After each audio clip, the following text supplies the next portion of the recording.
It was a rainy Tuesday afternoon, the kind of day that makes everything feel dull and gray. I had just missed my bus, and the next one wasn't due for another 20 minutes. I stood at the bus stop, feeling more and more frustrated by the minute. My phone was dying, the rain was coming down harder, and it seemed like everything was just off. That's when Brent appeared. I didn't see him at first. I was too busy scowling at my phone, trying to get a signal for some kind of distraction, when a soft voice broke through my frustration. "Excuse me, you seem like you could use a dry place to sit." I looked up to see an older man, about 57, standing there with a friendly smile and a camera slung around his neck. He had a weathered look, the kind of face you get from spending a lot of time outdoors, lines from squinting in the sun, a bit of stubble, and eyes that had seen a lot. His gray hair was tucked under a baseball cap, and he was holding an umbrella, offering it to me with an outstretched hand. "Are you sure?" I asked. I wasn't used to this kind of kindness, especially not from a stranger. He just smiled and nodded. "I've been in worse downpours than this. If you don't mind waiting with me, I'll keep you dry until the rain lets up." I hesitated for a second, then accepted. He was right. My options were slim, and I didn't feel like standing in the cold rain, getting soaked through. As we stood there, sheltering beneath his umbrella, I couldn't help but notice the camera hanging from his neck.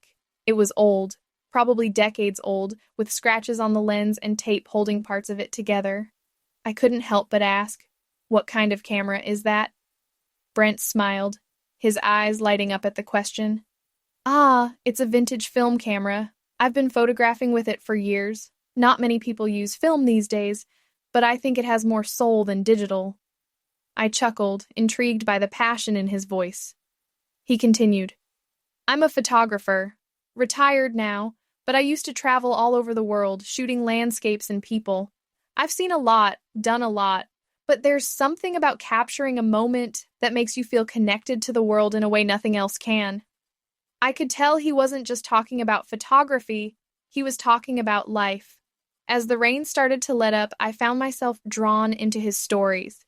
He told me about his travels, the breathtaking sights he'd witnessed, the people he'd met, and the way a single photograph could encapsulate a moment forever. There was an energy in the way he spoke, a warmth and authenticity that made me feel like I was hearing something far more important than just the usual small talk. I realized then that Brent wasn't just helping me by giving me shelter from the rain. He was giving me something far more valuable, a perspective on life that I hadn't even thought to look for. In a world where everything feels rushed and fleeting, he taught me the importance of pausing, of seeing the beauty in the small things. By the time the bus arrived, I wasn't just grateful for the dry clothes, I was grateful for the connection we'd shared, however brief, and for the reminder that there are moments of kindness, even in the most unexpected places.